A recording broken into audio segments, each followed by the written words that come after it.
નમસ્કાર મિત્રો, હું છું દીપ્તિ's રસોઈ ગુજરાતીમાં આપ સૌનું સ્વાગત છે। આજે આપણે બનાવીશું છોકરાઓનું ફેવરિટ, એકદમ મસ્ત, એ લોકોને મજા આવી જાય એવું મેક્સિકન પ્લેટર કે મેક્સિકન રાઈસ બાઉલ સાથે ટોમેટો કરી, એકદમ ટેસ્ટી, ખરેખર એકવાર ટ્રાય કરવા જેવી છે। છોકરાઓને લંચ બોક્સમાં આપશો ને, ટિફિન ખાલી આવવાની પાક્કી ગેરંટી છે।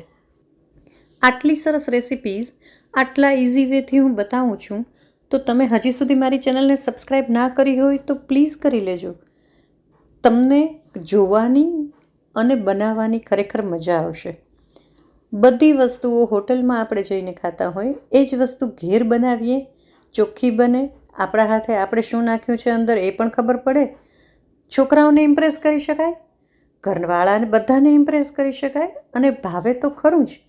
તો ચાલો બનાવવાનું શરૂ કરીએ। હવે એના માટે અડધો કપ રાઈસ, મેં લોંગ ગ્રેઇન રાઈસ છે, બાસમતી રાઈસ, એને મેં અડધી કલાક જેવું પલાળી રાખ્યા હતા।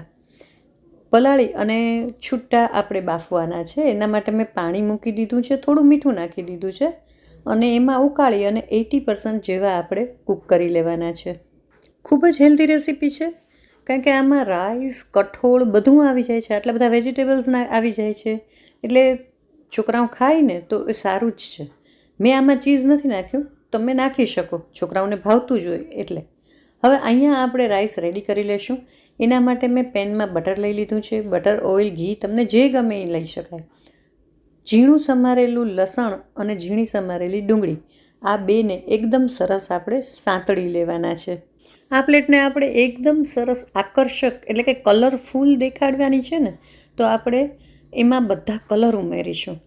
હવે અત્યારે સ્પ્રિંગ ઓનિયન મળે છે તો આપણે એ નાખી દઈશું।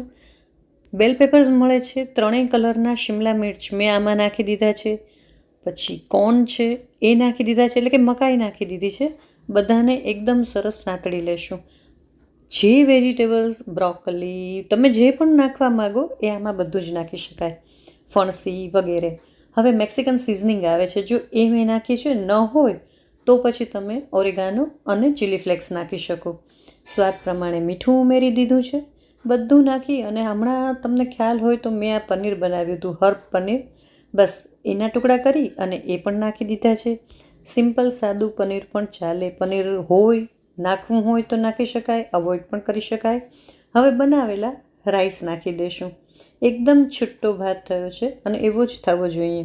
બધાને એકદમ સરસ મિક્સ કરી લેશું। આપણા રાઈસ રેડી થઈ ગયા છે। હજી આમાં એક વસ્તુ બાકી રહી ગઈ છે, બોલો શું? જલ્દીથી કમેન્ટ કરો। રાજમા, અહીં મેં 12 કલાક રાજમાને પલાળી લીધા હતા, પછી કૂક કરી લીધા છે મીઠું નાખીને, બસ એ રાજમા ઉમેરી દીધા છે। તો છે ને, તમને લાગ્યું અત્યાર સુધીની બધા જ ઇન્ગ્રેડિયન્ટ્સ કેટલા હેલ્ધી છે? તો આવું હેલ્ધી આપણે બ્રેકફાસ્ટ છોકરાઓને સ્કૂલમાં આપીએ તો કેટલું સારું। બસ ઉપરથી મેં કોથમીર ભભરાવી દીધી છે। તો આપણા રાઈસ અહીંયા રેડી થઈ ગયા છે, સાઈડમાં મૂકી દઈશું અને કરીની તૈયારી કરશું। કરી બનાવવા માટે અગેન એક પેનમાં હું બટર લઈ લઈશ। તમે ઘી, તેલ, બટર કાંઈ પણ લઈ શકો છો। બધા જ વેજીટેબલ્સ જે મેં નાખ્યા ને એ બધા જ મેં અડધા બચાવીને રાખ્યા હતા। એ જ રીતે લસણ અને ડુંગળી ઝીણા સમારેલા લઈ લેવાના છે। આમાં આદુ લસણની પેસ્ટ કે એવું નથી નાખવાનું, લસણને ઝીણું કાપીને નાખવાનું છે, એકદમ ઝીણું સમારવાનું છે, એકદમ ફાઇન સાંતળી લેવાનું છે।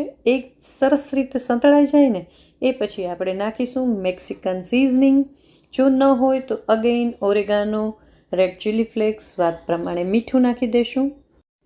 જો તમારી પાસે બેઝિલ લીવ્સ હોય ને તો એ પણ તમે આમાં ઉમેરી શકો છો। મારી પાસે આજે નહોતા એટલે મેં નહોતા નાખ્યા। સેમ જે બધા જ શાકભાજી આપણે રાઈસમાં નાખ્યા એ જ બધા હું આમાં નાખી દઈશ। છેલ્લે નાખીશ ટમેટાની પલ્પ બનાવી લીધો છે મેં, 5 ટમેટાં મીડિયમ સાઇઝના હતા, એને સિમ્પલ મિક્સીના ગ્રાઇન્ડરમાં પીસી અને એ નાખી દીધો છે। તમે આમાં બ્લેક પેપર પાવડર એટલે કે મરીનો પાવડર ઉમેરી શકો। આમાં સરસ કલર આવે ને એટલે રેડ ચીલી પાવડર, કાશ્મીરી લાલ મરચું છે એ મેં થોડું નાખી દીધું છે। હવે આને ઉકાળવાનું છે। થોડું પાણીની જો તમને જરૂર લાગે તો પાણી નાખી અને એકદમ સરસ ઉકાળી અને આપણી કરી રેડી કરવાની છે। ઓલમોસ્ટ ડન છે। રેસ્ટોરન્ટ જેવો ટેસ્ટ દેવા માટે મેં આમાં 1/4 કપ જેટલો ટોમેટો કેચઅપ નાખ્યો છે. જરૂર નાખજો, ખૂબ સરસ લાગશે. હવે તમારે આમાં ક્રીમ જો ઉમેરવું હોય ને તો એ ઉમેરી શકાય, અથવા વ્હાઈટ સોસ પણ તમે આમાં ઉમેરી શકો. મેં સિમ્પલ રાખ્યું છે. બસ આપણી અહીંયા ટોમેટો કરી પણ રેડી થઈ ગઈ છે. એમાં પણ થોડી કોથમીર ઉપરથી ભભરાવી દઈશ. ચાલો એને પીરસી લઈએ. હોટલ રેસ્ટોરન્ટમાં આપણને શું કામ ગમે છે? એટલું સરસ યુનિક રીતે એ લોકો આપણને સર્વ કરે ને કે મજા આવી જાય. આપણે પણ આજે એ જ રીતે કરશું. એક બાઉલને મેં બટર લગાડી દીધું છે, એમાં એક નાની વાટકી ઊંધી રાખી દીધી છે. હવે દબાવી અને એમાં આપણે જે રાઈસ પ્રિપેર કર્યો છે ને એ ભરી દેવાનો છે. આખો ફૂલ ભરી દઈશ અને પછી સહેજ દબાવી દેવાનું છે. એકદમ સરસ રીતે પ્રેસ કરશો ને એટલે છૂટું નહીં પડી જાય. એ ભરી અને પછી એને પ્લેટમાં ઠલવી દેવાનું છે. સહેજ ટેપ કરશો એટલે ઇઝીલી તમારા રાઈસ પ્લેટમાં આવી જશે. જો આ રીતે. બસ હવે પ્લેટને ચત્તી કરી અને સહેજ ટેપ ટેપ કરવાનું છે. બસ આપણા રાઈસ કેટલા સરસ રીતે જુઓ તમે કે બહાર આવી ગયા છે. હવે વાટકી લઈ લેશું અને એમાં આપણે કરી ઉમેરી દઈશું. તો ઘરમાં પણ આપણે આ રીતે ક્યારેક પીરસીએ તો ઘરના બધાને કેટલો ફિલિંગ રેસ્ટોરન્ટમાં જમ્યા હોય ને એવી આવે છે ને યુનિક સ્ટાઇલ. હવે મેં અહીંયા કોર્ન ચિપ્સ લઈ લીધી છે. રેડી માર્કેટમાંથી જ લીધી હતી, ટ્રાયંગલ. બસ પણ પેકેટમાં તૂટેલી આવી. તમે જોઈ શકો છો કે બાકીની બધી તૂટેલી છે. તો એ ગોઠવી દેશું.